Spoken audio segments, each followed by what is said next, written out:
needs a change as well, and they need to win to finish off their league stage. Varun Badola was a little expensive yesterday in the over that he bowled. That put paid to the chances of Mumbai Heroes in a low-scoring game. But now he's shuffled the pack. Yesterday, remember, it was Raja Bharwani who'd opened the bowling along with Manoj Tiwari. Today, it's Sharad Kelkar.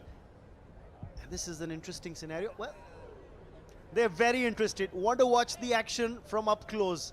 But they got to realize they're standing in front of the side screen. They want to watch the action in front of the side screen. Anyway, Sharath started off with a wide. Sharath, body needs to warm up. We see the Karnataka Bulldozers dugout. ये खेमा इससे तो आप बहुत भली भांति वाकिफ है ना Sunil, because of course you've spent so much time with them during KPL. No, this is a great unit. I would say Kicha Sudeep has really monitored this unit very well. Put some good things in their mind. और as की मांग कर रहे थे keeper Shakib. उनको तो लगा कि जैसे थोड़ी सी आवाज भी थी, और मुझे लगता है वो बैट पैड को ग्रेस किया. It was a good ball though. Sharath, we have seen last night what he bowled, and today he was spot on with the second ball. Good comeback, good seam position. Look at that, wonderful.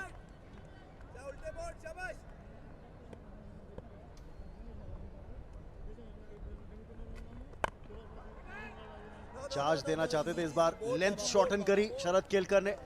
लगता है देख के कि शरद जब bowling कर रहे थे, पहले फील्डिंग कर रहे थे, कल भी जब गेंदबाजी करी दूसरे मैच में, क्रिकेटिंग एबिलिटी काफी डिस्प्ले करते हुए. मेरे को लगता है रमन, शरद कुछ लेवल तक क्रिकेट खेल के आए हैं, उनके बेसिक्स तो बहुत बहुत स्ट्रांग है, अच्छे हैं. ठीक ठाक नहीं है, बहुत अच्छे स्ट्रांग है. स्ट्रांग तो शरद केलकर भी है, फिजिक पे नजर डालिए. ये तो muscle man.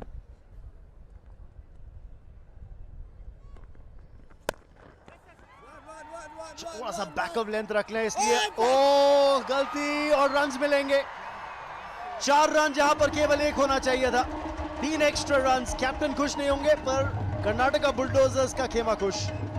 Absolutely, Pradeep didn't time it though, but got boundary. I think it was not a great effort, I would say so. He could have picked up the ball. Absolutely, Karnataka got another boundary, and Pradeep on strike. Pradeep here is trying to hit little hard, coming hard on the ball. थोड़ी सी commitment और चाहिए fielding के अंदर. गेंदबाज भी यही कह रहे होंगे अपने फील्डर्स से. कर्नाटका बुलडोजर्स का बेंच थोड़ा सा रिलैक्स्ड दिखता हुआ. याद रखिए, इस ग्रुप से केरला स्ट्राइकर्स दोनों मैचेस जीतकर क्वालिफाई कर चुकी है फाइनल्स के लिए. So they are playing for pride and playing for the first win of this season, both Karnataka Bulldozers and the Mumbai Heroes. It's a great thing. Sudeep did mention in the during the toss, Kicha Sudeep mentioned that they are playing for the pride and they love this team, Mumbai Heroes. They have so many friends on that. It's a great fun to be among them. Change of pace था यहाँ पर, थोड़ा सा full रखने की भी कोशिश. I think he is missed out on a scoring opportunity there. Absolutely, and straight to the cover fielder. Juicy ball slot के अंदर. प्रदीप भी जानते हैं इस पर 4 लिखे हुए थे. And we need to remind Pradeep is the power plays have only 1 over left. Misfield इस बार नवराज हंस द्वारा, और 2 रन मिलेंगे प्रदीप को. इस ओवर में 6 रन जो मिले हैं बल्ले से, वो 6 के 6 मिसफील्ड से आए हैं. चलिए 2 ओवर समाप्त, 13 पर 1.